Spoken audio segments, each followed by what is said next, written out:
বছর বয়স পর্যন্ত কেউ আপনার নবীকে খারাপ বলতে পারতো না। মক্কাবাসী তারা বলতো আল আমিন। মক্কাতে আমার নবীকে মক্কাবাসীরা বলেছিল আমানতদার বিশ্বাসী ব্যক্তিকে যদি দেখতে চাও, সুন্দর মানবকে যদি তোমরা দেখতে চাও, অন্য কেউ না কুরাইশের মুহাম্মদকে দেখে নাও। এবার কুরাইশের সামনে যখন নবী বললেন সত্য কথা, ও কুরাইশের মানুষেরা, আল্লাহ পাক আল্লাহ তারা পৃথিবীর জমিনে আমাকে পয়গম্বর করে পাঠিয়েছে, আমাকে নবী করে পাঠিয়েছে। আমার প্রতি তোমরা বিশ্বাস করো, আমাকে নবী বলে মানো, এক আল্লাহর প্রতি বিশ্বাস করো, এক আল্লাহর ইবাদত বন্দেগী তোমাদেরকে করতে হবে। যত রকমের তোমাদের মন গড়া ধর্ম আছে ওইগুলাকে ত্যাগ করতে হবে, আল্লাহকে তোমাদেরকে বিশ্বাস করতে হবে। কুরাইশের মানুষেরা আর আপনার ওই সময় বলেছিল, আপনার আবু লাহাব, আবু জেহেল, উতবা, সাইবা তারা বলল, ও কুরাইশের মানুষেরা, ও মক্কাবাসী তোমরা শোনো শোনো, আজ পর্যন্ত মুহাম্মদ পৃথিবীতে মিথ্যা কথা বলেনি, মক্কায় কোনোদিন মিথ্যা বলেনি, কিন্তু আজকে মুহাম্মদ মিথ্যা কথা দাবি করে। আজ মুহাম্মদ পাগল হয়েছে, আজকে মুহাম্মদ দেওয়ানা হয়ে গিয়েছে, মুহাম্মদের কথা আর কেউ তোমরা বিশ্বাস করবে না। এইরকম করে তাদেরকে আপনার বলা হলো। কুরাইশের মানুষেরা, আমার রাসূলুল্লাহর বংশের মানুষেরা, আপনার চাচারা পর্যন্ত দূরে চলে গেল। আল্লাহ পাক আল্লাহ তাআলা বললেন, হাবিব গো, আপনি চিন্তা করবেন না, টেনশন করবেন না, নিশ্চয় নিশ্চয় মক্কাবাসী আপনাকে ভালোবাসবে। আমার রাসূলুল্লাহকে আল্লাহ পাক কোরআন যখন আপনার নাজিল করান, আমার নবীর উপর কোরআন নাজিল হয়, আমার রাসূলুল্লাহ যখন কোরআন তেলাওয়াত করতেন, কুরাইশের বাচ্চারা, কুরাইশের আপনার মহিলারা তারা পর্যন্ত কোরআন শুনতে আসতো। আবু লাহাব, আবু জেহেল, উতবা, সাইবা তারা বলল, মুহাম্মদ যখন তেলাওয়াত শুরু করে দেয়, আমাদের ঘরের বাচ্চারা পর্যন্ত তেলাওয়াত শুনে। মুহাম্মদ যখন তেলাওয়াত করে, আমাদের ঘরের মানুষ তারা যে আপনার ভিড় করে। মুহাম্মদের তিলাওয়াত যদি বন্ধ না হয়, আমাদের ধর্ম আর থাকবে না। আমার রাসূল যখন তিলাওয়াত করতেন, এবার বাড়িতে আপনার ভিড় হতো, আল্লাহর নবীর তিলাওয়াতকে বন্ধ করতে হবে, এরকম আপনার দাবি তারা করলো। কুরাইশের মানুষেরা, কুরাইশের সরদারেরা তারা আপনার মিটিং শুরু করে দিল। তারা মিটিং করে সিদ্ধান্ত করলো, তারা মায়দা করলো যে মুহাম্মদের তিলাওয়াত বন্ধ করতে হবে, নচেত মক্কাতে ইসলাম ধর্ম আপনার কায়েম হয়ে যাবে। যত তারা বারণ করে, আমার রাসূলুল্লাহ আল্লাহর পবিত্র কোরআন তেলাওয়াত করে। জোরে বলুন সুবহানাল্লাহ। কিতাবের মধ্যে লিপিবদ্ধ রয়েছে আমার রাসূলুল্লাহ কোন কোন জায়গায় আপনার কোরআন তেলাওয়াত করতেন। মক্কাবাসীরা বছরে একদিন অনুষ্ঠান করত।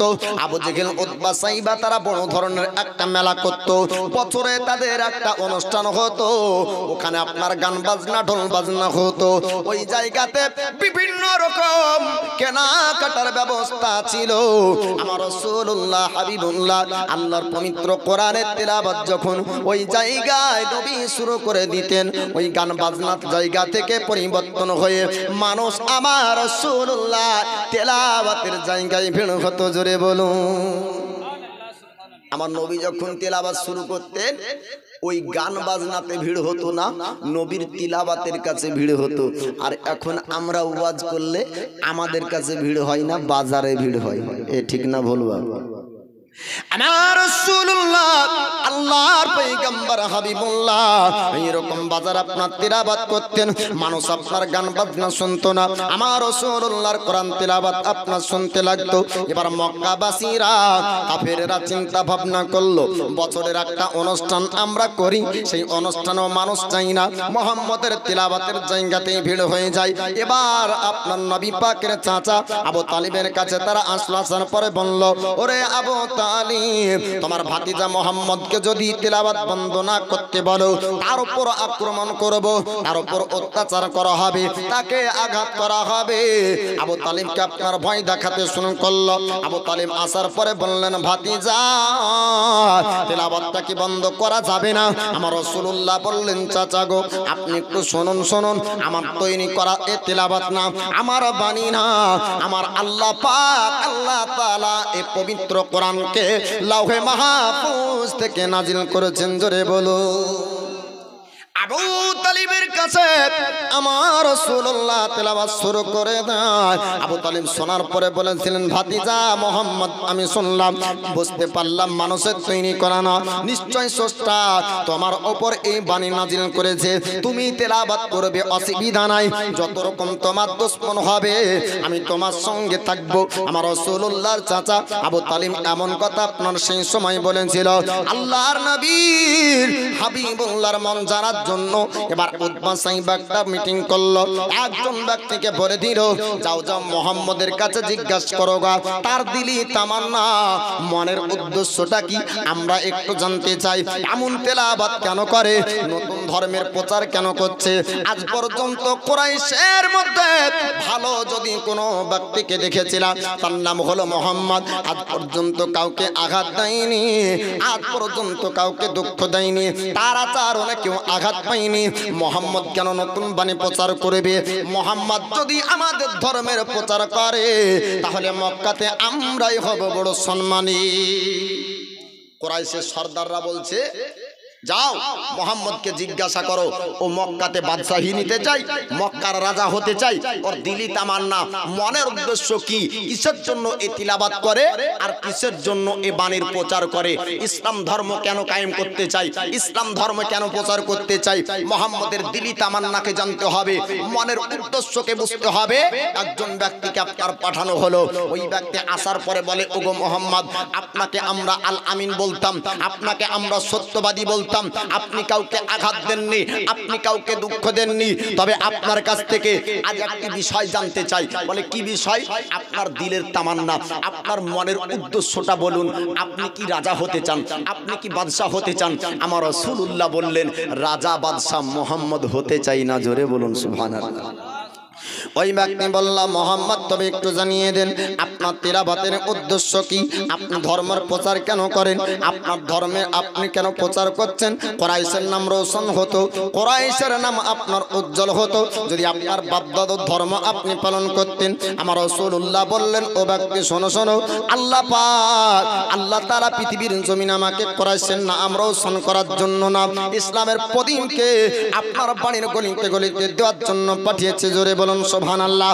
আমার রাসূলুল্লাহ হাবিবুল্লাহ আল্লাহর পয়গম্বর বলেন, ওগো দিলে ওগো মক্কাবাসী, তুমি শোনো শোনো, আমাকে আল্লাহ পাক পবিত্র কোরআন নাজিল আমার উপর করে, আল্লাহ পাক সত্য বাণী প্রচার করার জন্য পৃথিবীর জমিনে আল্লাহ পাক পাঠিয়েছেন। এবার আমার নবী পাক আপনার কোরআন তেলাওয়াত করতে লাগলেন। ওই ব্যক্তি কিছুক্ষণ শোনার পরে তিনি আপনার বলতে লাগলেন, হুজুর আপনি একটু দাঁড়িয়ে যান, আর আপনি তিলাওয়াত করবেন না, আর আপনি তিলাওয়াত করবেন না যতক্ষণ পর্যন্ত আপনার তিলাওয়াত বন্ধ না হবে আমি জমিনে থাকতে পারবো না, আমি আর জমিনে থাকতে পারছি না। এমন সুন্দর মধুর বাণী আমার রাসূলুল্লাহ তিলাওয়াত করে। আমার রাসূলুল্লাহ বলেন, তুমি কি বুঝতে পেরেছো এটা আমার তৈরি করা না? ওই ব্যক্তি বলল, হুজুর আমি বুঝতে পেরেছি, এটা মানুষের বানানো তৈরি করা না, স্রষ্টার বাণী হবে। এরকম বাণী মানুষ তৈরি করতে পারে না, মানুষের কাছ থেকে এরকম বাণী আসতে পারে না। আমার রাসূলুল্লাহ তেলাওয়াত শোনার পরে ওই ব্যক্তির জবান বন্ধ হয়ে গেল। ওই ব্যক্তি যাওয়ার পর কুরাইশের সর্দারদেরকে ডাক দিল, মক্কার সর্দারদেরকে ডাক দিল, ও মক্কাবাসীরা, ও মক্কার সর্দারেরা, তোমরা ভুল ধারণা রেখেছিলে মুহাম্মদের উপরে। মুহাম্মদ তৈরি করে করে বাণী কোনোদিন বলেননি, নিশ্চয় স্রষ্টার পক্ষ থেকে আসা বাণী বলেছেন। জোরে বলুন সুবহানাল্লাহ। এইরকম করে মক্কার সর্দাররা সবাই শুনলো। মুহাম্মদের তিলাওয়াত তো বন্ধ হলো না, তবে কি করলে মুহাম্মদের তিলাওয়াতকে বন্ধ করা যাবে? উমাইয়া বিন খাল এবং আপনার আবু লাহাব, আবু জেহেল, উতবা সাইবা, তারা সবাই একত্রিত হলো, একটা মিটিং করলো, তারা আপনার যুক্তি পরামর্শ করলো, তারা বড় ধরনের একটা মায়দা করলো, একটা তাদের মধ্যে থেকে মীমাংসা হলো, যারা মুহাম্মদের কাছে যাবে তাদের উপর আক্রমণ করতে হবে, মুহাম্মদের কাছে যারা যাবে তাদের উপর আপনার চাবুক মারতে হবে। অত্যাচার যদি আপনার প্রজাদের উপর হয় রাজা এমনিতে জব্দ হবে। মুহাম্মদের কাছে যখন মানুষ যাওয়া বন্ধ করে দিবে, ইসলামের প্রচার বাড়বে না, ইসলাম আর আপনার মক্কায় থাকবে না, এইরকম তারা চিন্তা ভাবনা করলো। এবার যখন সাহাবী রাসূলরা রাস্তা দিয়ে আসতেন, সাহাবীদের উপর অত্যাচার করতে শুরু করলো। কিভাবে? যখন দেখলো যে নবীর কাছ থেকে এই বাণী প্রচার করা বন্ধ করতে পারলো না, তখন তারা চিন্তা ভাবনা করে মায়দা করে মিটিং করে তারা সিদ্ধান্ত নিল যারা মুহাম্মদের কাছে আসবে তাদের উপর অত্যাচার হবে। আল্লাহ পাক আল্লাহ তাআলা আমার দয়ার মুস্তাফা হাবিবুল্লাহর উপরে আল্লাহ পাক আপনার ওহী অবতীর্ণ করতেন। যে মুহূর্তে যে কোরআনের আয়াত আসার প্রয়োজন ছিল, আল্লাহ পাক ওই আয়াতকে সেই সময় পাঠিয়েছেন। যেই সূরা যেই সময়তে আল্লাহ পাক পাঠানোর প্রয়োজন মনে করেছিলেন, ওই সময়তে ওই সূরা আপনার অবতীর্ণ হতো। আমার রাসূলুল্লাহর সাহাবীরা যখন রাস্তা দিয়ে আসতেন, এবার কাফেররা অত্যাচার শুরু করলো। সাহাবীরা আসার পরে বলে, হুজুর ইয়া রাসূলুল্লাহ ইয়া হাবিবাল্লাহ, আমরা যখন রাস্তা দিয়ে আসি আমাদের উপর চাবুকের আঘাত হয়, আমাদের উপরকে পাথর মারা হয়, আমাদেরকে অত্যাচার করা হয়। গরীব সাহাবীদের উপর তারা আপনার অত্যাচার শুরু করলো। আমার রাসূলুল্লাহ জানিয়ে দেন, ও আমার সাহাবী তোমরা চিন্তা করবে না, চিন্তা করবে না। শুধু মক্কাবাসী নয়, শুধু মক্কার জমিন না, আমার আল্লাহ পাক আল্লাহ তাআলা পৃথিবীর জমিন আপনার অনেক বড় রেখেছে।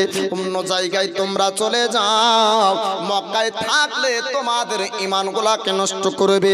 কোন ব্যক্তি আপনার হাবশায় চলে গিয়েছিলেন, কোন ব্যক্তি আপনার ওই সময় আসরাবে গিয়েছিলেন। এইরকম করে দিকের দিকে আমার আপনার রাসূল পাকের সাহাবী রাসূলরা আপনার চলে যেতে শুরু করলেন। নবীর শ্রেষ্ঠ সাহাবী নাম তার আবু বকর সিদ্দিক, তিনি আপনার বিয়াটিং নিয়েছেন। এবার রাস্তা থেকে আপনার চলবেন, মক্কায় থাকবেন না। রাস্তায় আপনার দেখা হলো একদম সর্দারের সঙ্গে। ওই সর্দার বলল, আবু বকর আপনি একটু জানিয়ে দিন, মক্কার জমিন কি আপনি ছাড়বেন, মক্কায় কি আপনি থাকতে চান না? আবু বকর সিদ্দিক বললেন, ও মক্কার সর্দার দাগানা, আমি মক্কায় তো থাকতে চাই, মক্কাবাসীরা আমি আবু বকরকে থাকতে দেবে না। দাগানা সর্দার বলল, আবু বকর আপনার মতন ব্যক্তির উপরে মক্কাবাসীরা কি অত্যাচার করে? আপনি কাউকে দুঃখ দেননি, আপনি কাউকে কষ্ট দেননি। ওগো আবু বকর, আপনি যদি মক্কা ছেড়ে দেন তবে মক্কার একটা বদনাম হবে, মক্কার একটা বড় ধরনের দুর্নাম হবে। আপনি কখনো মক্কার জমিন ছাড়তে পারেন না। আবু বকর নরম দিলের মানুষ। আবু বকর যখন মক্কার জমিন ছাড়ে, এই মক্কার এক সর্দার, তার নাম হলো দাগানা। দাগানা বলছে, ওগো আবু বকর আপনি যদি মক্কা থেকে চলে যান, মক্কার বড় ধরনের একটা বদনাম হবে যে মক্কার মানুষ এত খারাপ যে এরকম নরম দিলের মানুষকে মক্কা থেকে তাড়িয়ে দেয়, মক্কাতে অত্যাচার করে। গ্রামে দেখবেন নিরীহ মানুষদের উপর অত্যাচার করলে সে গ্রামের বদনাম হয়, তাই না? যে পলাশিবাসী এত খারাপ যে এই কমজোর অসহায় মানুষের উপরেও অত্যাচার করে, এরকম হবে না? হয় বা। তো আমার দয়ার নবীর সাহাবী আবু বকরকে ও মক্কার সর্দার বলে, আবু বকর আপনি মক্কা ছাড়বেন না, আপনার জন্য আমি ব্যবস্থা করেছি।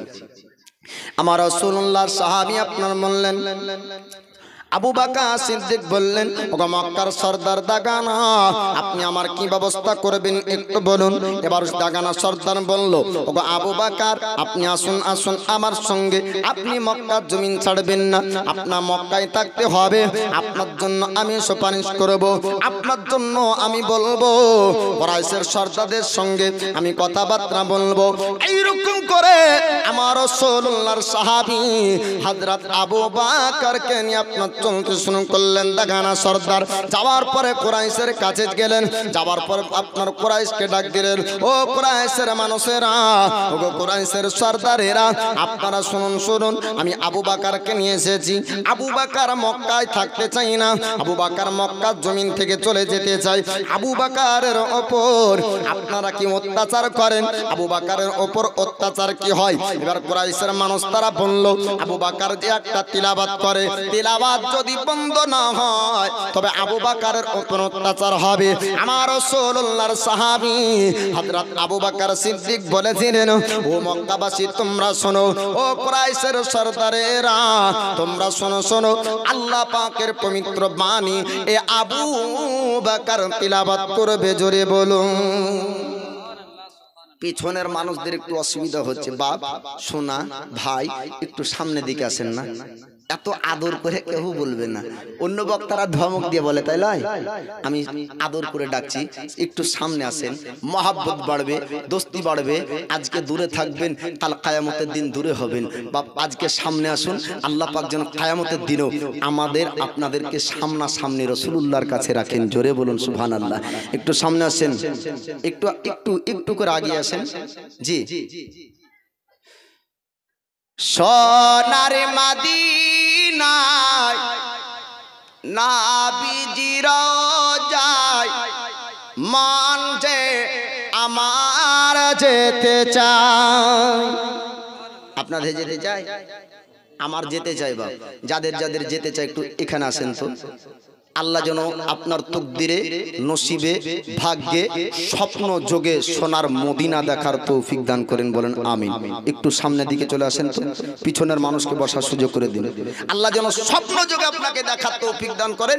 শীতের রাত্রিতে আল্লাহ পাক কোন সময় কোন সময়তে আল্লাহ কার নিয়াতকে কবুল করে কেউ জানে না। বাবা সোনার মদিনায় নবীজির রওজায় মন যে আমার যেতে চায়। ও গো নবী, ও গো দয়াময়, কানে শুনেছি সোনারি মদিনা, দেখিনি দু চোখে তাকার নিশানা।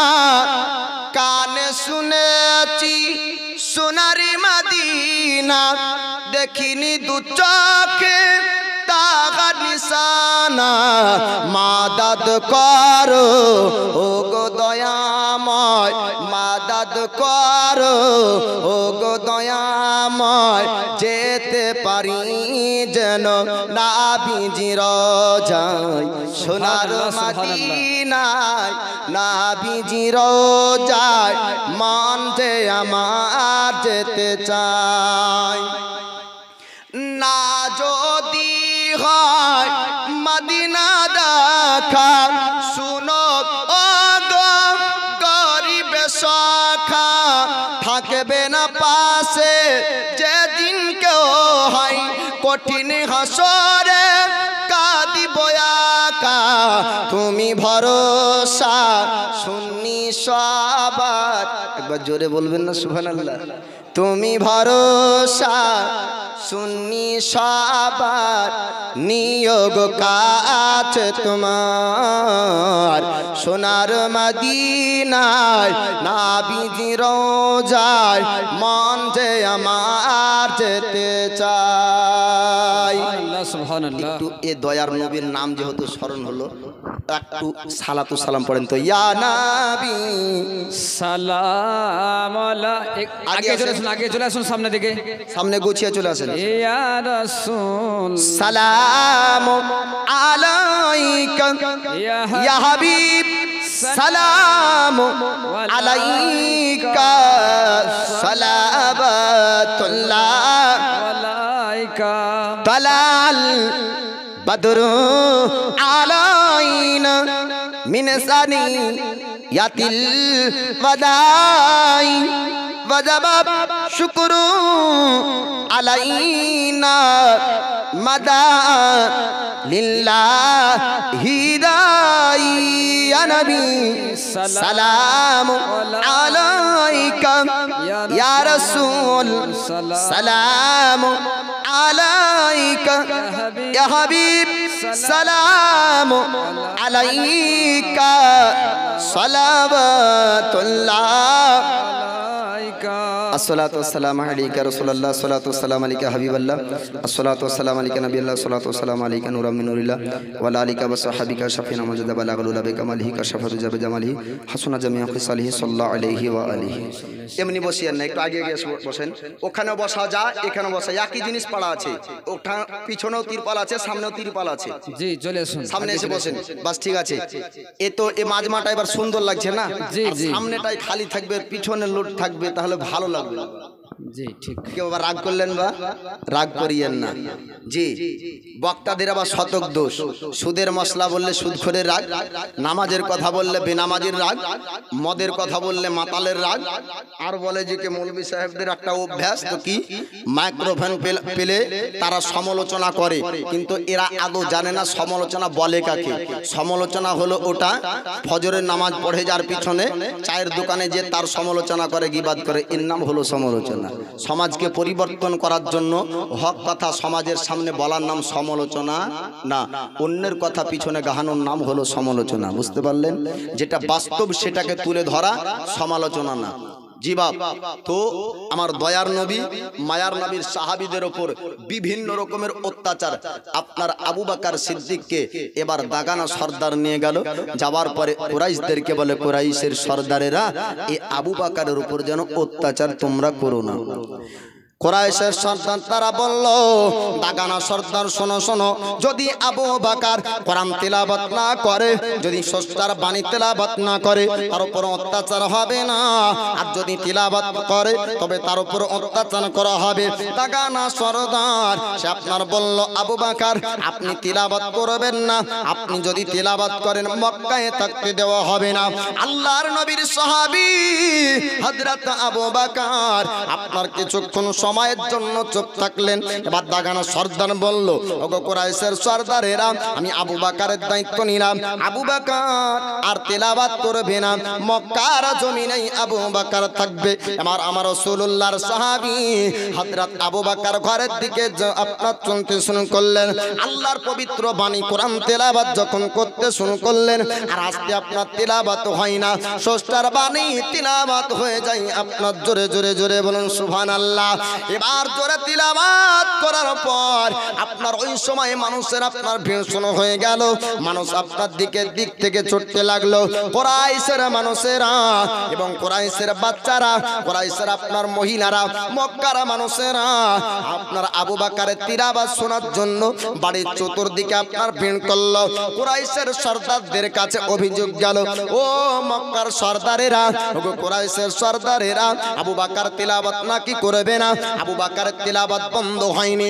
আজ আবু বকর কোরআন তিলাওয়াত করে, আর বাড়ির চারিপাশে আমাদের ঘরের বাচ্চারা ভিড় করেছে, এই আবু বকরের তিলাওয়াত আর বন্ধ হবে না।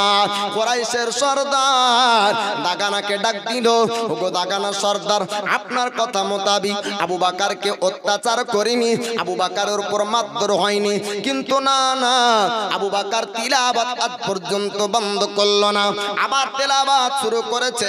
আবার মানুষ তার বাড়িতে যাওয়ার পর ভিড় করলো। এবার দাগানা সর্দার ডাক দিল আবু বকর সিদ্দিককে।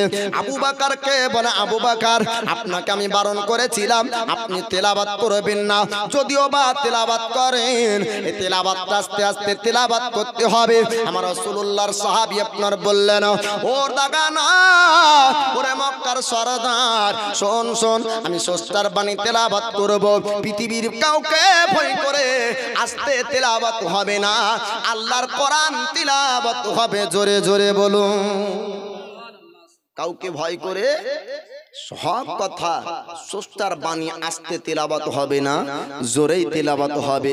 জীবন দিতে রাজি, কোরআন ছাড়তে রাজি না। বলুন সুবহানাল্লাহ। জি, আর আমরা জীবন বাঁচাতে রাজি, কোরআন ছেড়ে দেব, তাই না? উল্টোটা। কারণ জীবন তো অনেক লম্বা জিনিস, অনেক বড় জিনিস। হ্যাঁ, আমরা লক্ষ টাকা দিয়ে জীবন বাঁচিয়ে নিতে পারি, কিন্তু পবিত্র কোরআনের জন্য এক দিরহাম খরচ করতে পারি না। আমার রাসূলুল্লাহ সাহাবীদের উপরে বিভিন্ন রকম অত্যাচার শুরু হলো। মক্কাবাসীরা, কুরাইশের সর্দারেরা বিভিন্ন রকম অত্যাচার করতে শুরু করলো। চাবুকের আঘাত দিত, চাবুক দিয়ে আপনার মারধর করত। সাহাবীরা আসার পরে বলে, হুজুর আমরা এরকম করে মক্কায় থাকতে পারবো না। আমার রাসূলুল্লাহ জানিয়ে দেয়, ও আমার সাহাবীরা, তোমরা চিন্তা করবে না, টেনশন করবে না, নিশ্চয় অবশ্যই সবরকারীর সঙ্গে আল্লাহ থাকে। জোরে বলুন সুবহানাল্লাহ। আল্লাহ পাক বলেন, ইন্নাল্লাহা মা'আস সাবিরিন, আল্লাহ পাক বলেন নিশ্চয় অবশ্যই সবরকারীর সঙ্গে আল্লাহ থাকে। আমার রাসূলুল্লাহ রাসূলুল্লাহ অসংখ্য সাহাবী আপনার সবর করেছেন, তার মধ্যে একজন সাহাবী নাম তার বেলালে হাবসি। একবার জোরে বলুন সুবহানাল্লাহ। হযরতে বেলালে হাবসি তিনি আপনার উমাইয়া বিন খালফের ঘরে আপনার কৃতদাস ছিলেন, গোলামের কাজ করতেন, আপনার চাকরের কাজ করানো হতো। এই বেলালে হাবসি নয়, ওই সমাজে সমস্ত গোলামদের উপরে উমাইয়া বিন খাল চাবুকের আঘাত এমনি করত। অত্যাচারী জালিম একটা আপনার সর্দার ছিল, তার নাম হলো উমাইয়া বিন খালফ। এ জালিম এ অত্যাচারী সর্দারের বাড়িতে যত গোলাম কৃতদাস বান্দিরা কাজ করত, সবার উপরেও আঘাত করত, মারত, আর বিনা অনুমতিতে বিনা হুকুমে কোনো কাজ করতে পারত না, এমন অত্যাচারী এ সর্দার ছিল। তো হযরতে বেলালে হাবসি তিনি আপনার ছিলেন, আর প্রিয় একজন তিনার বন্ধু ছিলেন। এবার হযরতে বেলাল আপনার কৃতদাস ছিলেন, ওই বাড়িতে আপনার গোলামের কাজ করতেন। কিন্তু হঠাৎ দেখতে পায় বন্ধুর মধ্যে আপনার পরিবর্তন এসেছে।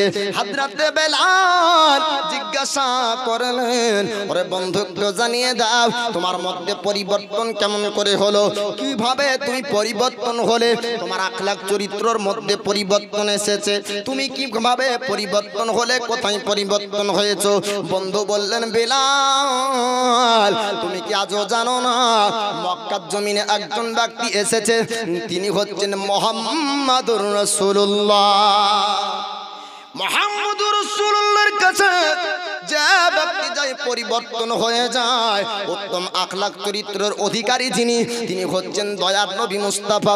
আল্লাহ পাক আল্লাহ তাআলা পৃথিবীর জমিনে যেমন করে তিনার হাবিবুল্লাহকে পাঠিয়েছে, কিয়ামত পর্যন্ত আল্লাহ পাক আর দ্বিতীয় কোন মানব ওই রকম দিবেন না, বলুন সুবহানাল্লাহ। আল্লাহ পাক আল্লাহ তাআলা আমার রাসূলকে আপনার অসংখ্য ক্ষমতা পর্যন্ত দান করেছেন। আমার নবীর কাছে গেলে আপনার পশু পর্যন্ত পরিবর্তন হয়ে যেত, পাহাড় আপনার কথা বলতো, আমার রাসূলুল্লাহর সঙ্গে গাছ পর্যন্ত আপনার কথা বলতো। আল্লাহ পাক আল্লাহ তাআলা মানব জাতিকে আশরাফুল মাখলুকাত করে বানালো, মানুষ হয়ে আমি রাসূলুল্লাহকে আমরা চিনতে পারলাম না। আল্লাহ পাক আল্লাহ তাআলা বেলালে হাবসির মধ্যে আমার রাসূলুল্লাহর কেমন মহব্বত দান করবেন বাবা, শুনবেন। এবার বেলালে হাবসি বলে, বন্ধু একটু তুমি জানিয়ে দাও, একটু তুমি বলে দাও কেমন ভাবে তুমি পরিবর্তন হলে। এবার বন্ধু আপনার জানিয়ে দাও, বেলাল আমি মুহাম্মদের কাছ থেকেই পরিবর্তন হলাম। আমার রাসূলুল্লাহর সাহাবী হযরতে বেলাল বললেন, ওরে বন্ধু চলো চলো আমাকে নিয়ে চলো ওই ব্যক্তির কাছে, আমিও নিজেকে পরিবর্তন করতে চাই, আমি অন্ধকার থেকে বের হতে চাই, আমি আলোর বাণী আমি নিতে চাই, আমার মধ্যেও আলো নিয়ে আসতে চাই। আমার রাসূলুল্লাহকে আল্লাহ পাক মক্কার অন্ধকারে পাঠিয়েছিলেন, যে মক্কাতে আমার রাসূলুল্লাহ রোশনি দিবেন, জোরে বলুন সুবহানাল্লাহ। জ্ঞানের আলো দিয়ে আমার রাসূলুল্লাহকে পৃথিবীতে পাঠিয়েছেন, এমন জ্ঞান এমন ইলম আল্লাহ পাক আমার নবীকে দিয়েছেন, আলা কিয়ামত পর্যন্ত শিক্ষা করে কেউ অত বড় আলিম হবে না। তারপরে ওহাবিরা বলে যে নবী কিছু জানে না, নিরক্ষর ছিল, বলে নাউজুবিল্লাহ। মাদ্রাসায় পড়ে মুফতি হয়েছে, ফতোয়ার মধ্যে ভুলের শেষ নাই। আমার আল্লাহ পাক আল্লাহ তাআলা নবীকে কোনো মাদ্রাসায় পড়াননি, আমার নবীর শিক্ষক হলো মহান আল্লাহ, জোরে বলুন সুবহানাল্লাহ। আমার রাসূলুল্লাহকে কোরআনের শিক্ষা আল্লাহ পাক দিয়েছেন, এমন জ্ঞান আল্লাহ দিয়েছেন। আমার নবী পাক বলেন, হাদিস শরীফের মধ্যে রয়েছে, কিয়ামত পর্যন্ত পৃথিবীর মুখে যতজন ব্যক্তি জান্নাতি হবে তাদের নাম ও তাদের পরিচয় আমার আল্লাহ আমার ডান হাতে দিয়েছে। কিয়ামত পর্যন্ত যতজন জাহান্নামী হবে তাদের নাম ও তাদের পরিচয় আমার আল্লাহ আমার বাম হাতের তালুতে দিয়েছে, জোরে বলুন সুবহানাল্লাহ। তাহলে বোঝা গেল কিয়ামত পর্যন্ত দুনিয়ার বুকে যেটা ঘটবে আমার আল্লাহ রাসূলুল্লাহকে জানিয়েছেন, আর অতীতে যা ঘটেছিল নবী জানতেন, আর আগামীতে যেটা ঘটবে ওটাও নবী জানতেন। তাহলে এ ইলম মাদ্রাসায় পড়ে অর্জন করা যাবে, বা মাদ্রাসায় পড়ে শিখলে ওই শিক্ষার মধ্যেও ভুল হয়ে যায়, মুফতির ফতোয়ার মধ্যে ভুল হয়ে যায়, আলিমের মসলা বলার মধ্যে ভুল হয়ে যায়, বক্তার ওয়াজের মধ্যে ভুল হয়ে যায়। আমার রাসূলুল্লাহর জীবনে কোনোদিন জবানে ভুল হয়নি, জোরে বলুন সুবহানাল্লাহ। নারে তাকবীর, নারে তাকবীর, নারে রিসালাত। उलमाए अहले सुन्नत हजरत मौलाना ओवैस रजा कादरी साहेब नारे तकबीर नारे रिसालत। আল্লাহ পাক আল্লাহ তাআলা বলেন ওয়ামা ইয়ানতিকু আনিল হাওয়া ইন হুয়া ইল্লা ওয়াহিয়্যুন ইউহা। আল্লাহ পাক বলেন নবী মন গড়া কিছু বলেন না, নিজ ইচ্ছাতে কিছু বলেন না, বরং ওটাই বলেন যেটা আমি আল্লাহ তার উপর ওহী করি। আমার রাসূলুল্লাহর কাছে হযরতে বেলাল হাবশী তিনি আপনার পরিবর্তন হবেন, বন্ধুকে বললেন বন্ধু আমাকে একটু তুমি নিয়ে চলো, আমিও পরিবর্তন হতে চাই। এবার বেলাল হাবশীর বন্ধু আমার রাসূলুল্লাহর কাছে আপনার নিয়ে যেতে শুরু করলেন। নিয়ে যাওয়ার পরে বললেন ইয়া রাসূলুল্লাহ ইয়া হাবিবাল্লাহ, ওগো নবীজি আপনি আল্লাহর পয়গম্বর, আপনি আল্লাহর রাসূল, আল্লাহর নবী হয়ে আপনি পৃথিবীর জমিনে এসেছেন, তবে আপনার কাছে একজন ব্যক্তিকে এনেছি।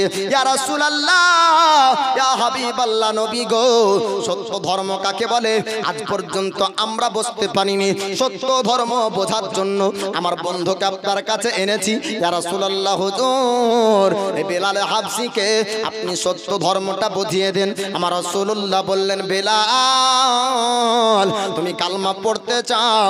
বেলাল হাবশী বললেন হুজুর গো আমার জীবন পরিবর্তন করতে চাই, আমি ভুল ধর্ম পালন করব না, আমি শ্রেষ্ঠ ধর্ম ইসলাম ধর্মকে গ্রহণ করতে চাই। মানুষের পছন্দের মধ্যে আপনার ভুল হতে পারে, আমরা বাজার থেকে বহু জিনিস আপনার পছন্দ করে আনি, বাজার থেকে লেবাস পছন্দ করি, যদি ভালো না লাগে আপনার দ্বিতীয় পরিবর্তন করে নিয়ে আসি। আপেল কিনলেন ভালো নয়, আপনার দ্বিতীয় আপেল কিনে আনছেন বাজার থেকে। ধর্ম যদি মানুষ পছন্দ করত, ধর্ম যদি আপনার ভুল হয়ে যেত, পছন্দ করার মধ্যে গন্ডগোল হতো, দ্বিতীয় ধর্ম আপনি কোথায় থেকে বাঁচতেন? আমরা এমন একটা ধর্ম পেয়েছি মানুষ আমরা পছন্দ করিনি। আমার আল্লাহ পাক বলেন ইন্নাদ দীনা ইনদাল্লাহিল ইসলাম, নিশ্চয় অবশ্যই আল্লাহর মনোনীত পছন্দনীয় ধর্ম হলো ইসলাম। জোরে বলুন। আমরা পছন্দ করিনি, আমাদের রব পছন্দ করে দিয়েছে। আমাদের পছন্দের মধ্যে ভুল হয়, আমাদের পছন্দের মধ্যে খারাপই হয়।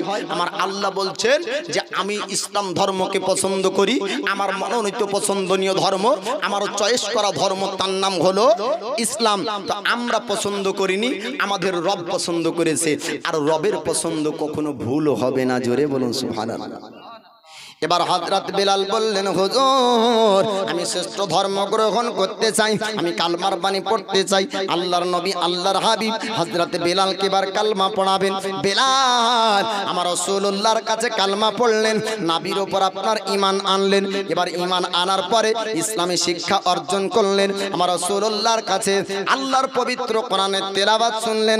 শোনার পরে আপনার বাণীর দিকে রওনা হয়, অর্থাৎ উমাইয়া বিন খালফের বাণীর দিকে যায়। এবার উমাইয়া বিন খালফ বলল বেলাল তুমি কোথায় গিয়েছিলে একটু জানিয়ে দাও। হযরত বেলাল হাবশী বললেন ও উমাইয়া বিন খালফ আমি গিয়েছিলাম একজন ব্যক্তির কাছে, আমি নতুন ধর্ম গ্রহণ করেছি, ইসলাম ধর্মকে গ্রহণ করেছি, আমি কালমার বাণী পড়েছি, আমি রাসূলুল্লাহর কাছে আমি ঈমান এনেছি। জোরে বলুন সুবহানাল্লাহ। উমাইয়া আপনার সে বলল ওরে বেলাল তুমি কি জানো না আমি তোমার মালিক রয়েছি, তুমি আমার একটা কৃতদাস গোলাম, তুমি আমার বিনা অনুমতিতে কোনো ধর্ম পছন্দ করতে পারো না, কোনো ধর্ম তুমি গ্রহণ করতে পারো না। আমার রাসূলুল্লাহর সাহাবী বললেন উমাইয়া তুমি আমার কাজের মালিক হতে পারো, কিন্তু আমার অন্তরের মালিক তুমি না, আমার অন্তরের মালিক হলেন আল্লাহ। হযরত বেলাল বলছেন উমাইয়া রে তুই আমার ঈমান নষ্ট করতে পারবি না, তুই আমাকে যেটা দায়িত্ব দিবি আমি দুনিয়ার কাজ তোর করে দিব, কিন্তু আমার ঈমান তুই নষ্ট করতে পারবি না। আল্লাহর প্রতি ঈমান এনেছি, আমি রাসূলুল্লাহর উপর ঈমান এনেছি। এবার উমাইয়া বিন খালফ বলল ও রাজপ্রাসাদের সেনাবাহিনীরা, ওগো আমার সেনাবাহিনী তোমরা শোনো শোনো, বেলালের জবান দিয়ে তোমরা শুনে নাও, আমাদের যে বড় দুশমন মুহাম্মদকে বিশ্বাস করেছে, মুহাম্মদের কালমা পড়েছে, এই বেলালকে আঘাত দিতে হবে। এবার বেলালের শরীরে আপনার চাবুক মারতে শুরু করলো। হযরতে বেলাল উমাইয়াকে আপনার বলেছিলেন ওরে উমাইয়া চাবুকের ক্ষমতায় পিঠের দিয়ে রক্ত বের হতে পারে, কিন্তু বেলালের ঈমান নষ্ট হবে না। হযরতে বেলাল উমাইয়াকে বলে, উমাইয়া রে, চাবুকের আঘাত করে তুই আমার শরীরে আঘাত করতে পারিস, ঈমান নষ্ট করতে পারবি না। এবার আপনার চাবুকের আঘাত করা হলো। এবার বেলাল হাবশিকে কারাগারে আপনার বন্দী করা হবে। উমাইয়া বিন খালফ বলল, ও সেনাবাহিনীরা, ওই বেলালকে কারাগারে বন্দী করতে হবে, জেলখানায় বন্দী হবে। উমাইয়া বিন খালফের কথা অনুযায়ী সেনাবাহিনীর আপনার কারাগারে বন্দী করলো। আল্লাহর নবীর সাহাবী হযরতে বেলাল কারাগারে বন্দী থাকে আমার রাসূলুল্লাহর বাণী শোনার জন্য, হাদিস আপনার তিলাওয়াত শোনার জন্য, আল্লাহর পবিত্র কোরআন শোনার জন্য। বেলালে হাবশী জেলখানায় আপনার থাকতে পারেন না। হযরত বেলাল বলছে, রাত গভীর হয়ে যায়, আমি কারাগার থেকে কেমন করে আমি রাসূলুল্লাহর নূরানী চেহারাকে দেখব। আল্লাহর নবীর সাহাবী হযরতে বেলাল রাত্রি বেলায় গভীর রাত্রি কারাগার থেকে আপনার নোটেশন করলেন। আমার রাসূলুল্লাহর কাছে আসার পরে বলে, হুজুর, অনেক কষ্ট করে আজকের রাত্রিতে আপনার কাছ পর্যন্ত আসতে পেরেছি। বেলাল হাবশী বলে, হুজুর, আমাকে কারাগারে বন্দী করা হয়েছিল, আমাকে জেলখানাতে বন্দী রাখা হয়েছিল আপনাকে একবার দেখার জন্য। ওগো নবীজি, আপনার কাছে আল্লাহর পবিত্র কোরআন শুনবো বলে আমি রাত্রিবেলায় জেলখানা থেকে পানিয়ে আসলাম। আমার রাসূলুল্লাহ বলেন, বেলাল, তোমার মালিক যদি তোমায় জানতে পারে তোমার উপর আবার আঘাত করবে। হযরতে বেলাল বলছে, হুজুর, আমার শরীরে আঘাত করলেও চিন্তা নাই, আমি আপনার নূরানী চেহারাকে যতবার দেখব আমার শরীরের যন্ত্রণা আমি ভুলে যাব। ইয়া রাসূলুল্লাহ, আমি আঘাতের ভয়ে আপনার চেহারা না দেখে থাকতে পারবো না। ওগো নবীজি, আপনাকে দেখার ইচ্ছা যখন মনে জাগলো, উমাইয়ার জেল আমাকে রাখতে পারলো না। বলুন সুবহানাল্লাহ। হযরতে বেলাল হাবশী বলে, হুজুর, আমি কালমা পড়েছি, আপনার নূরানী চেহারাকে একবার দেখেছি, আপনার মতন চেহারা আজ পর্যন্ত আমি পৃথিবীর জমিনে দেখতে পাইনি। আমার রাসূলুল্লাহর কাছে আল্লাহর পবিত্র কোরআন তেলাওয়াত শুনলেন, হাদিসের বাণী আপনার শুনলেন, ইসলামের শিক্ষা অর্জন করলেন। হযরত বেলাল এবার উমাইয়া বিন খালফের কারাগারে আবার যাবে। এবার কারাগারে যাওয়ার সময়তে রাস্তায় দাঁড়িয়ে উমাইয়া বিন খালফ সেনাবাহিনী নিয়ে দাঁড়িয়েছিল। তার আপনার বলল, বেলাল, এত গভীর রাত্রিতে আমার কারাগার থেকে কোথায় গিয়েছিলে একটু জানিয়ে দাও। হযরত বেলাল বললেন, আমি রাসূলুল্লাহর কাছে আমি রাসূলুল্লাহর কাছে কোরআন শুনতে গিয়েছিলাম, হাদিসের বাণী শুনতে গিয়েছিলাম। ওরে উমাইয়া বিন খালফ, শোন, জান বাঁচানোর জন্য বেলাল মিথ্যা বলবে না। বেলালের জবান দিয়ে ও সত্য কথা ওই দিন থেকে বের হতে শুরু হয়েছে যেদিন থেকে রাসূলুল্লাহর কালমা পড়েছি। বলুন সুবহানাল্লাহ। বেলাল হাবশী বললেন, ওরে উমাইয়া বিন খালফ, শোনে নে, আমি রাসূলুল্লাহর কাছে গিয়েছিলাম, তুই যদি আঘাত করিস চিন্তা আমার নাই, আমি নবীর দরবার ছাড়বো না, রাসূলুল্লাহকে ছাড়বো না। আমি কালমার বাণী জগৎ একবার পড়েছি, আমি ইসলাম ধর্ম ত্যাগ করব না। উমাইয়া সেনাবাহিনীকে বলল, এবার বেলালের উপর আঘাত তোমরা করতে শুরু করো। বেলালকে যদি না মারা হয়, বেলালকে যদি আঘাত না করা হয়, বেলাল কালমা ছাড়বে না, বেলাল নবী ভুলবে না, ইসলাম ধর্ম ত্যাগ করবে না। আমার রাসূলুল্লাহ সাহাবীকে হযরত বেলালকে মারতে আপনার শুরু করলো, শরীর দিয়ে আপনার রক্ত পর্যন্ত প্রবাহিত হয়ে যায়। আল্লাহর নবীর সাহাবী হযরত বেলাল বলেছিলেন, উমাইয়া রে, আমার শরীরে যত আঘাত করবি কর, খবরদার আমি রাসূলুল্লাহর কালমা আমাকে ছাড়তে বলবি না। জোরে বলুন সুবহানাল্লাহ। উমাইয়া আপনার সেই সময় বলেছিল, বেলাল একবার কালমা ছেড়ে দে, তুই যদি কালমা ভুলে যাস, ইসলাম ধর্ম ত্যাগ করে দে, আমাদের বাপদাদা ধর্মের মধ্যে চলে আয়, তোকে মালামাল করে দিব, অর্থ সম্পদ দিব, টাকা পয়সা তোকে দেওয়া হবে, তোকে একটা ধনী বানিয়ে দিব। হযরত বেলাল বলেছিলেন, না না উমাইয়া, আমাকে পৃথিবীর যত অর্থ দিস না কেন, দুনিয়ার যত সম্পদ দিস না কেন, আমি বেলাল নবীর কালমা ভুলবো না। জোরে বলুন সুবহানাল্লাহ। রাসূলুল্লাহর সাহাবী হযরত বেলাল বললেন, ওরে উমাইয়া শোন শোন, আমাকে যত আঘাত করবি না কেন করতে পারি, আমি নবীর কালমা বলবো না, আমি নবীর কালমা ছাড়বো না। আবার উমাইয়া সেনাবাহিনীদেরকে বলল, ওরে আমার সেনাবাহিনীরা বেলাল এমনি কালমা ছাড়বে না, অত্যাচারের ডোজটা একটু বাড়াতে হবে, মারের ডোজটা একটু বাড়াতে হবে, চাবুকের আঘাতটা একটু বাড়াতে হবে।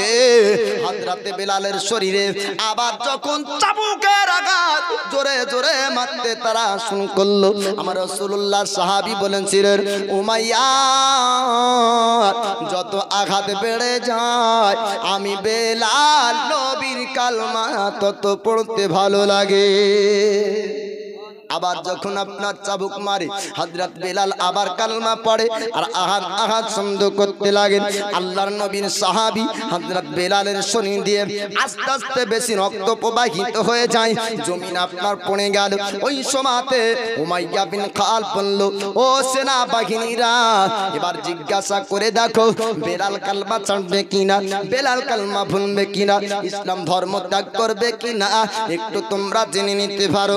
আল্লাহর নবী সাহাবী হযরত বেলালের কাছে আপনার আসা হলো। হযরত বেলাল বলে আপনার ইশারা করে বললেন, আরে উমাইয়ার সেনা তোরা শোন শোন, আমি রাসূলুল্লাহর কালমা ছাড়বো না, আমি ইসলাম ধর্ম ত্যাগ করব না, আমার জীবনটা আমি কোরবান করে দিতে পারি, কিন্তু আমি ইসলাম ধর্ম ছাড়তে পারবো না। জোরে বলুন সুবহানাল্লাহ। ওরে উমাইয়া এরকম করে যদি আমার জীবনটা বের হয়ে যায়, আমি বেলাল নিজেকে ধন্য মনে করব। আমার আল্লাহ পাক বলতেছেন পবিত্র কোরআনের মধ্যে, আল্লাহ পাক নিয়ে দেয়, ওয়ালা তাকুনু লিমান ইউকতালু ফি সাবিলিল্লাহি আমওয়াত বাল আহইয়াম ওয়ালাকিন লা তাশউরুন। আল্লাহ পাক আল্লাহ তাআলা তিনি বলতেছেন, আমার রাস্তায় যারা শাহাদাত বরণ করে, আমার রাস্তায় যারা শহীদ হয়ে যায়, তাদেরকে তোমরা মুর্দা বলো না, মুর্দা বলো না, তারা মরা না, তারা হলো জীবিত, তোমরা জানো না। জি, যারা আল্লাহর রাস্তায় কুরবান হয়ে যায় তারা আপনার মরা না, তারা জিন্দা, তারা জীবিত। আল্লাহর রাস্তাতে যদি জীবন কোরবান করতে পারা যায় তাহলে তাদের সম্পর্কে আল্লাহ বলে জীবিত। এবার কেমন জীবিত?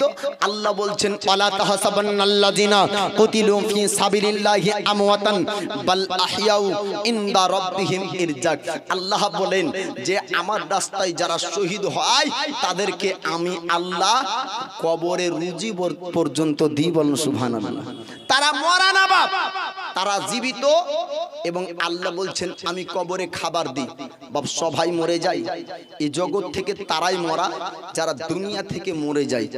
এ দুনিয়া থেকে সবাই মরে না বাপ, এ দুনিয়াতে যারা ভালো কাজ করে যায় মরার পরেও তারা তাজা হয়। জোরে বলুন সুবহানাল্লাহ। আমার নবী বলেন যে আমার বহু উম্মত আছে যারা পাপী হয়ে কবরে যাবে আর নিষ্পাপ হয়ে হাসরে উঠবে। কিভাবে? এমন কিছু কাজ তারা দুনিয়াতে করে যাবে যার নেকিগুলা কবরে যেতে যেতে তার গুনাহগুলি পরিশোধ হয়ে যাবে। জি, নবী প্রেমিক, নবীর আশিক যদি এ মাহফিলে থাকেন, আমি একবার নবী প্রেমিক কারা আছেন একটু হাত উঠান দেনি, যে আমি নবীর উম্মত, নবীর দিওয়ানা, নবীর আশিক। বাস হাতটা নামান, তার মানে সংখ্যায় অল্প আছে, বাদ বাকি নামধারী মুসলমান। রাগ করিয়েন না বাপ, আমি এটা কারো কাছে কোনো পয়সা চেয়েছি? নবীর উম্মত, নবীর আশিককে তো বলছে যে হুজুর অন্তরটা আপনার কথাতে তুলেছিল, কিন্তু হাতটা এর জন্য তুলি নাই যে হাতটা বের করলে ঠান্ডা লাগবে, তাই লাই ঠান্ডার সময় গরম হলে অসুবিধা ছিল না। তো যাক, আপনারা রাগ করিয়েন না। আমি বলতেছিলাম আমার নবী বলেন আমার উম্মত পাপ করে গুনাহ করে কবরে যাবে আর নিষ্পাপ হয়ে হাসরে উঠবে। বলে কিভাবে সম্ভব? কবরে নামাজ পড়তে পারা যায় না, কবরে রোজা রাখতে পারা যায় না, কবরে আপনার হজ করতে পারা যায় না, কবরে যাকাত দিতে পারা যায় না, কিভাবে সম্ভব? আমার দয়ার নবী বলেন যে দুনিয়াতে এমন কিছু কাজ করে গিয়েছিল যার নেকিগুলা কবরে জারি থাকে। জোরে বলুন সুবহানাল্লাহ। দুনিয়াতে সাদকায়ে জারিয়া করেছেন, মসজিদ যতদিন থাকবে ও মসজিদে যতদিন নামাজ পড়বে তার নেকিগুলা দানকারী কবরে পাবে। বলবেন না সুবহানাল্লাহ? নেক সালে, নেক বাচ্চা যদি দুনিয়াতে রেখে রেখে যান, ও কোরআন তেলাওয়াত করবে, বাপ মা কবরে শুয়ে শুয়ে নেকি পাবে। নবীর একজন সাহাবী হযরতে সাদ আসার পরে বলছেন, হুজুর আমার মা ও আমার আব্বা দোনো ব্যক্তির ইন্তেকাল হয়েছে, হুজুর গো আমার বাপ মার জন্য উত্তম সাদকা করতে চাই, কি করব? আমার রাসূলুল্লাহ বললেন, আমার হাবিব বললেন, আল্লাহর পয়গম্বর বললেন, তোমার মায়ের জন্য একটি পানির কুয়া তৈরি করে দাও, অতদিন পর্যন্ত তোমার মা নেকি পাবে যতদিন পর্যন্ত ওই কুয়া থেকে ও ইন্দারা থেকে পানি উঠিয়ে মানুষ ওযু করবে। জোরে বলবেন না? এ হলো আমার সাহাবী, রাসূলের সাহাবী রাসূল হযরতে সাদ, তিনি আপনার পানির কুয়া তৈরি করলেন।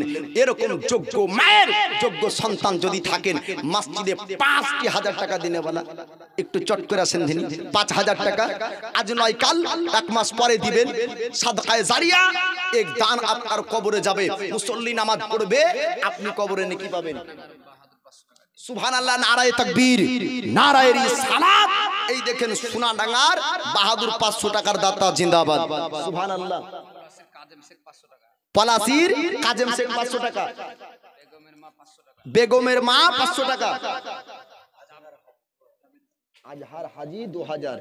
সুবহানাল্লাহ। এই দেখেন আমার রাসূলুল্লাহ বলেন, সাদকা বালা মুসিবত দূর করে দেয়। জোরে বলবেন না সুবহানাল্লাহ? অসুস্থ ব্যক্তি যদি আল্লাহর প্রতি ভরসা রাখে, হে আল্লাহ আমি তোমার রাহে দান করি, তুমি আমার অসুস্থকে দূর করে দাও, আল্লাহ পাক তাকে শিফা দান করবে। নারায়ে তাকবীর, নারায়ে রিসালাত। এই দেখেন হাজী সাহেব ২০০০ টাকার দাতা। সুবহানাল্লাহ। পলাশীর জাবেদ ১০০০, নারায়ে তাকবীর, নারায়ে রিসালাত।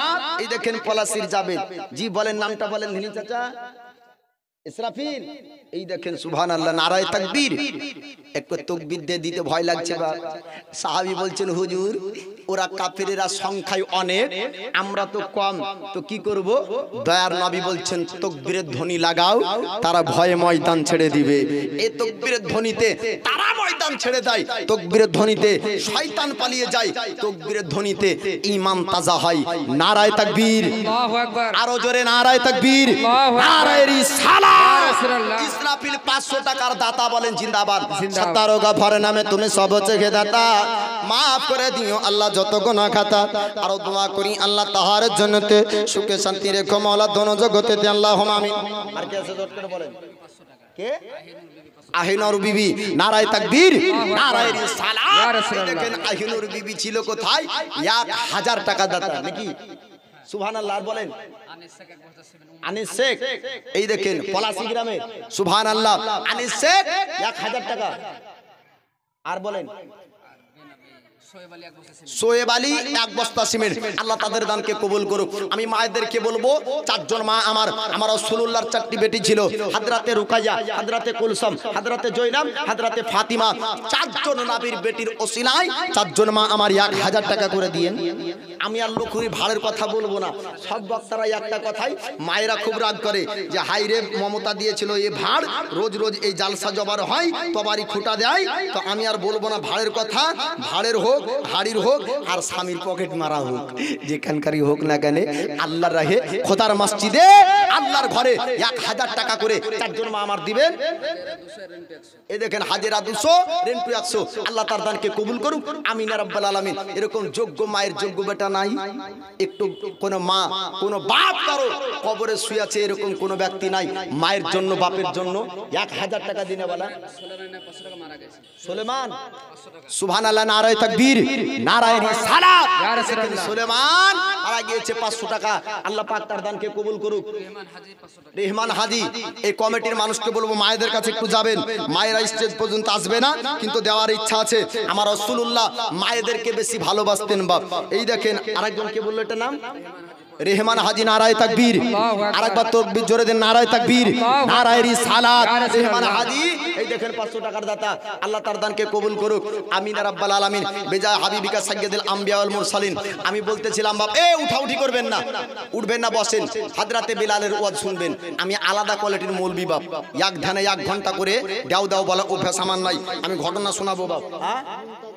মুমতাজ এই দেখেন নারায়ে তাকবীর নারায়ে রিসালাত যোগ্য বাপের যোগ্য বেটা মসজিদের জন্য মুমতাজ 500 টাকা দান করেছে আল্লাহ তার দানকে কবুল করুক আমিন ইয়া রাব্বাল আলামিন এরকম আপনার অন্তরের ভিতরে দিব না এরকম ভাব আসছে বাপ এই ভিতরে যে আপনাকে দিতে বারণ করছে তাকে আপনি মারুন কারণ সে হলো আপনার দুশমন আল কিয়ামতের দিন যখন আপনাকে উঠানো হবে আপনার ঘর আপনার বাড়ি বিবি বাল বাচ্চা সন্তান সন্ততি কেউ আপনার কাজে আসবে না আপনার কাজে আসবে জীবনের সাদকায়ে জারিয়াগুলা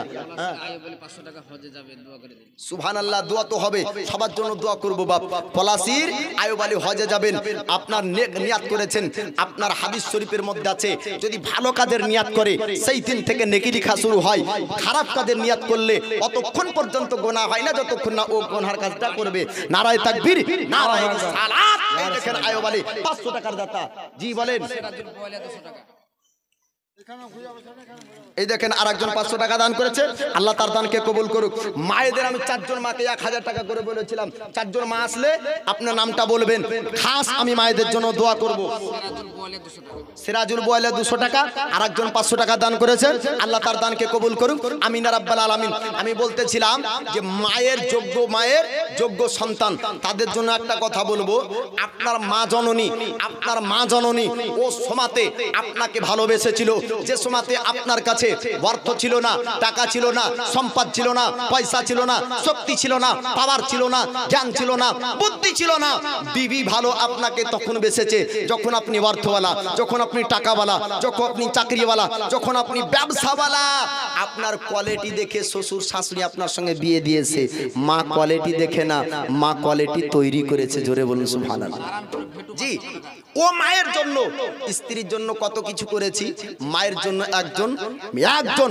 যুবককে দেখতে চাই 5000 টাকা খাস করে মসজিদে মার নামে সাদকায়ে জারিয়া করবে এরকম একজন নগদে হোক নগদে না বাকিতে নারায়ণপুরের ভেটু শেখ 500 টাকা নারায়ে তাকবীর নারায়ে রিসালাত নারায়ণপুরের ভেটু শেখ আপনার নগদে 500 টাকা দান করেছে আল্লাহ তার দানকে কবুল করুক আমিন ইয়া রাব্বাল আলামিন একটু চটচট করে আসবেন আপনার দয়ার নবী মায়ার নবী তিনি বলেন মামবান আলিল্লাহি মসজিদান বান আল্লাহু লাহু বাইতান ফিল জান্নাহ যে ব্যক্তি মসজিদ নির্মাণ করলো আল্লাহ পাক তার জন্য জান্নাতে ঘর নির্মাণ করবে জোরে বলবেন না সুবহানাল্লাহ আপনার এই মায়ের জন্য যেহেতু বললাম আপনার দুকলি আপনাদেরকে শোনাবো মা গো তোমারি দুধের দেনা শোধ করা যায় না মা গো তোমারি দুধের দেনা শোধ করা যায় না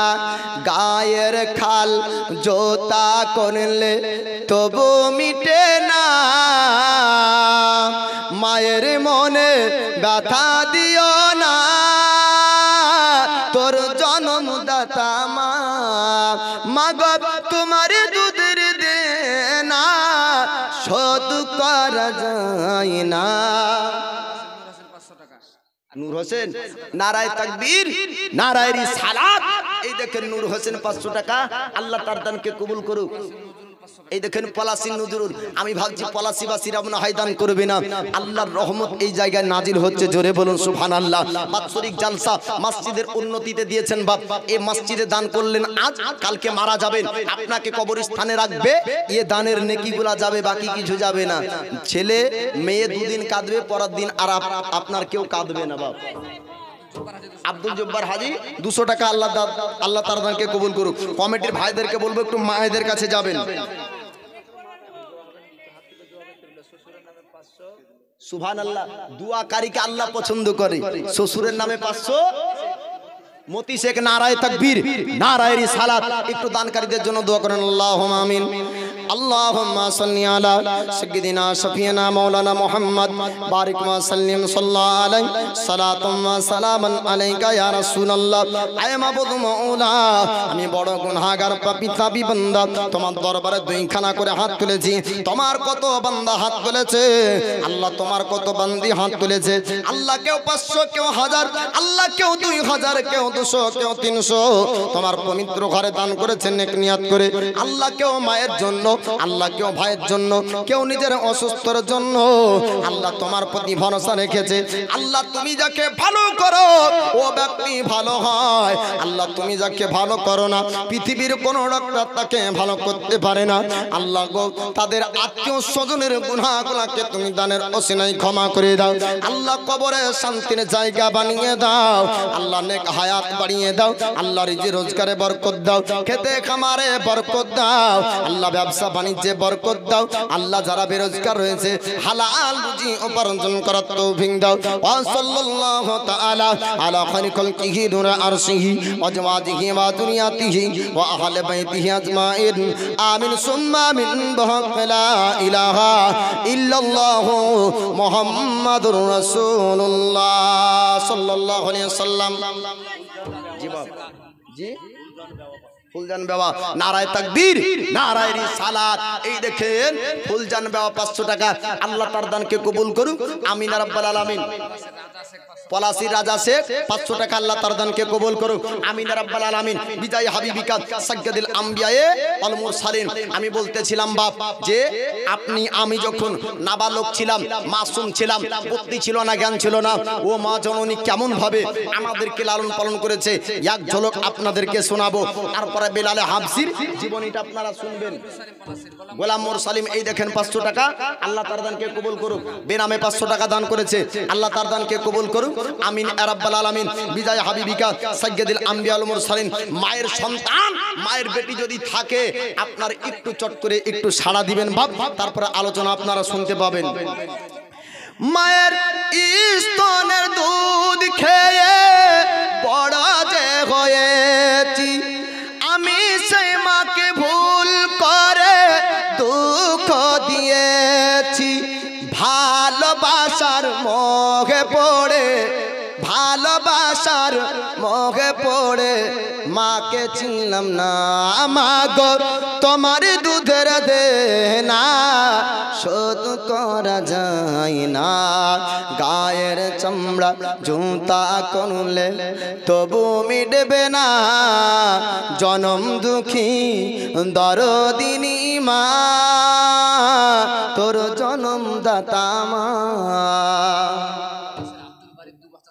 সুবহানাল্লাহ। পলাশির আব্দুল বাড়ি 2 ব্যাগ সিমেন্ট। মায়ের এই ছন্দটা শুনেন। আর মায়ের সন্তান যদি থাকেন, অতীতকে মনে করেন কত কষ্ট মা মানুষ করেছে, বড় করেছে। ওই মায়ের জন্য একটু মসজিদে 1000 টাকা দেবেন। সুবহানাল্লাহ। মুসাফা করেন। কি নাম? রব্বুল শেখ। এই দেখেন যোগ্য বাপ, যোগ্য ছেলে বাপ। এই দেখেন রব্বুল শেখ 500 টাকা। নারায়ে তাকবীর নারায়ে রিসালাত। মসজিদের জন্য আল্লাহর প্যারা বান্দা 500 টাকা রব্বুল শেখ দান করেছে, আল্লাহ তার দানকে কবুল করুক, আমিন ইয়া রাব্বাল আলামিন। নিজের মুখের অন্ন নিয়ে আমাদেরকে খাওয়াই, জোরে বলবেন না সুবহানাল্লাহ। ছোট্টবেলায় দেখবেন কারো বাড়ি থেকে যদি কোনো লাড়ু দিত, খাবার দিত, এইসব রেওয়াজ তো উঠে গিয়েছে। আগে যদি পিঠা বানাতো তাহলে কি করতো, পাশের বাড়িগুলানে দিয়ে আসতো না বা? এখন ঘরের কোনায় তৈরি হয় আর ঘরের কোনাতেই খাই। আগে রেওয়াজগুলা ছিল তো মা ওই সময়তে আঁচলে করে নিয়ে এসে নিজের ছেলেদেরকে খাইয়েছে। তাই শায়ের বলছে, নিজের মুখের অন্ন নিয়ে আমাদেরকে খাওয়াই, মা জননী উপোস থেকে সারাদিন কাটাই। মায়ের মতো কেউ হবে না, মায়ের মতো কেউ হবে না, মন জোড়ানো মা। মা গো তোমার দুধের দেনা শোধ করা যায় না। গায়ের চামড়া জুতা করলেও তবু মিটবে না। জনম দুঃখী দরদিনী মা, তোর জনম দাতা মা। তো জি এই মায়ের সন্তান যারা আছেন একটু সাড়া দিবেন। আর যে হযরতে বেলালের জীবনীটাও টানাটান শুনবেন। আমি 10 জন ভাইকে বলবো, মাত্র বেশি নয় 500 টাকা করে। ক টাকা করে? 500 টাকা করে। আমার নবী দুনিয়াতে 10 জন সাহাবীকে জান্নাতি হবার গ্যারান্টি দিয়েছেন। কাল কিয়ামতের দিন ও সাহাবীর সঙ্গে আপনার জন্য হাসর হয়। আপনার কিতাবে আছে যে যাকে ভালোবাসলো তার সঙ্গে তার হাসর হবে। একজন ভাই আমার একটু চট করে আসেন মসজিদের জন্য। বাপ আপনি মসজিদে দিবেন, আপনি ফাঁকি পড়বেন না বাপ, আপনার কবরে এ নেকিগুলা যাবে। আজিজুল, এই দেখেন যোগ্য বাপের যোগ্য সন্তান আজিজুল, নারায়ে তাকবীর, নারায়ে রিসালাত। আজিজুল 500 টাকা দান করেছে, আল্লাহ তার দানকে কবুল করুক, আমিন ইয়া রাব্বাল আলামিন। বিজয় হাবিবিকা সাজ্জাদিল আম্বিয়ায়ে ওয়াল মুরসালিন। জি বাপ, আমরা কি নাম বললেন? হোসেন আলী। সুবহানাল্লাহ, নারায়ে তাকবীর, নারায়ে রিসালাত। এই দেখেন হোসেন আলী 500 টাকা, আল্লাহ পাক তার দানকে কবুল করুক, আমিন ইয়া রাব্বাল আলামিন। জি আব্দুল সালাম কুমিরদহ বাড়ি 1 বস্তা সিমেন্ট আর 100 টাকা, আল্লাহ পাক তার দানকে কবুল করুক, আমিন ইয়া রাব্বাল আলামিন। জি বাপ, একটু চটচট করে আসুন, আলোচনাটা শুনবেন। আরেকজন 200 টাকা দান করেছে, আল্লাহ তার দানকে কবুল করুক, আমিন ইয়া রাব্বাল আলামিন। তো হাজরাতে বেলালে হাবসির ঘটনা আপনাদেরকে শোনাবো। মায়েরা আপনারাও ঘটনা শুনুন, কমিটির ভাইরা যাচ্ছে অবশ্যই নামটা লিখে দিবেন, পবিত্র ঘর মসজিদে আপনারা দান করবেন, সব পাবেন। তো আল্লাহর নবীর সাহাবী হাজরাতে বেলাল জমিনে আপনার শরীর দিয়ে রক্ত ঝরে। হাজরাতে বেলাল বলছে উমাইয়ারে মার অসুবিধা নাই, কিন্তু আমি নবীর কালেমা ছাড়বো না, বলুন সুবহানাল্লাহ।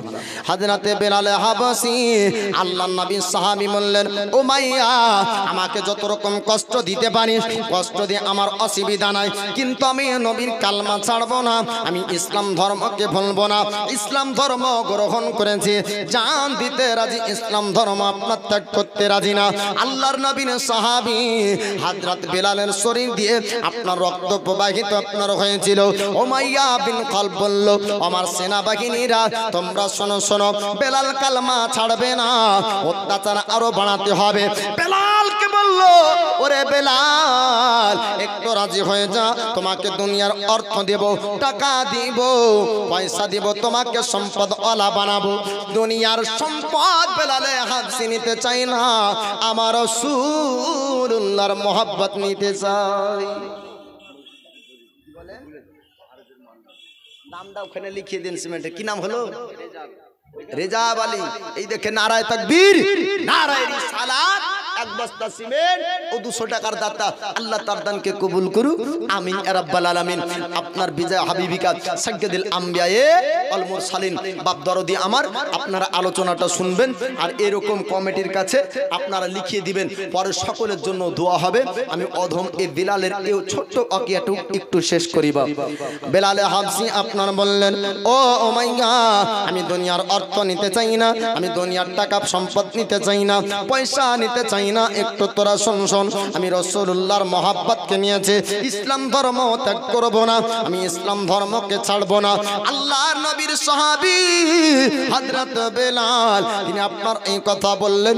উমাইয়া বিন খালব বলল, ও সেনাবাহিনীরা তোমরা শোনো শোনো, বেলালের উপর অত্যাচার করতে শুরু করো, আরো মারো, ডোজটা আরো বাড়াতে হবে, চাবুকের আঘাত আরো করতে হবে, আস্তে আস্তে মারতে মারতে রক্ত আপনার খুনে দেয়, জবান ছাড়া আপনার শরীরের অঙ্গ প্রত্যঙ্গ গুলা চলা আপনার বন্ধ হয়ে যায়, শক্তি শরীরে নাই, হাত পা আপনার চললো না।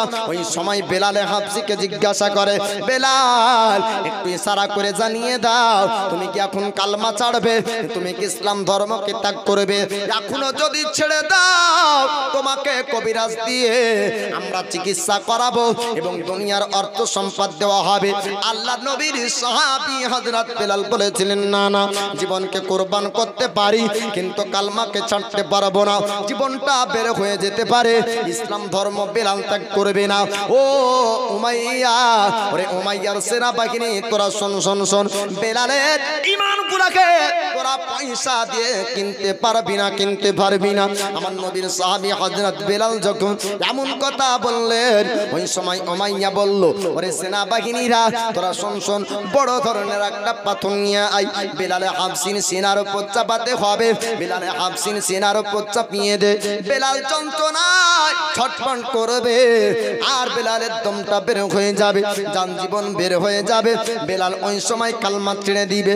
আর একজন সেনাবাহিনী বলল, না, বেলালকে সারা মরুভূমির পানিতে একটু চক্কর লাগাবো, মরুভূমির পানিতে বেলালে হাবসি হাবশিকে আমরা একটু নিয়ে যাব, বেলালে হাবশিকে আমরা কষ্ট নিব।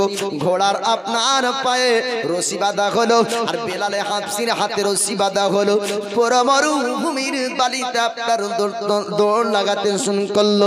আল্লাহর নবীর সাহাবী হযরত বেলালের শরীরে আপনার রক্ত ঝরে যায়, ঘাবালা শরীর আপনার মরুভূমির বালির তাপে যখন আপনার সহ্য করতে না পারে, বেলালে হাবশি বললেন, ওই সময় দুই চোখ দিয়ে পানি ঝরলো। আল্লাহ পাকের ফেরেশতা দেখতেছে বেলালে হাবশির অন্তরে আমার রাসূলুল্লাহর মহব্বত জোরে বলো। আল্লাহর নবীর সাহাবী হযরতে বেলালের শরীরে রক্ত ঝরে বাপ, তবু বেলালে হাবশি বলছে দুনিয়ার অর্থ দিয়ে আমাকে কিনতে পারবি না। এ হলো নবীর মহব্বত। বলেন সুবহানাল্লাহ, নারায়ে তাকবীর, নারায়ে রিসালাত। যোগ্য বাপের যোগ্য বেটা বাপ, মসজিদের জন্য আব্দুল শেখ 500 টাকার দাতা, জকিমউদ্দিন 1000 টাকা, নারায়ে তাকবীর।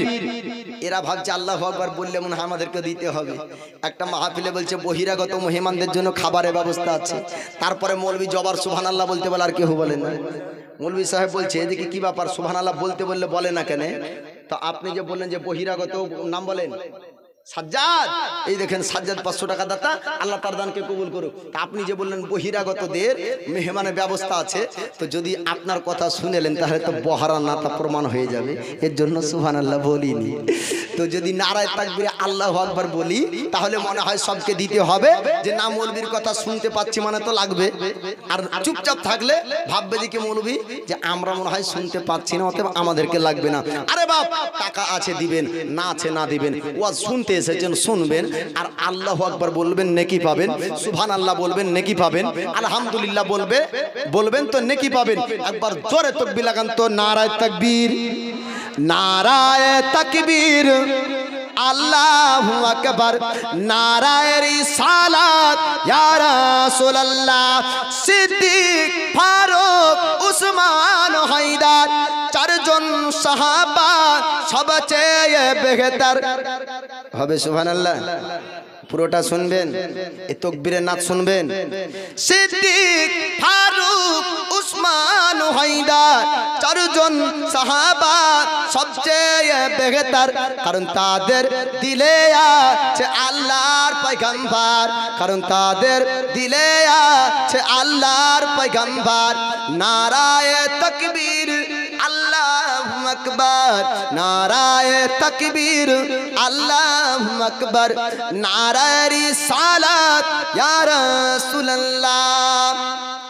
লাগবে লাগুক তীর, তলোয়ারের আঘাত, তারপর থাকবে নবীজির রিসালাত।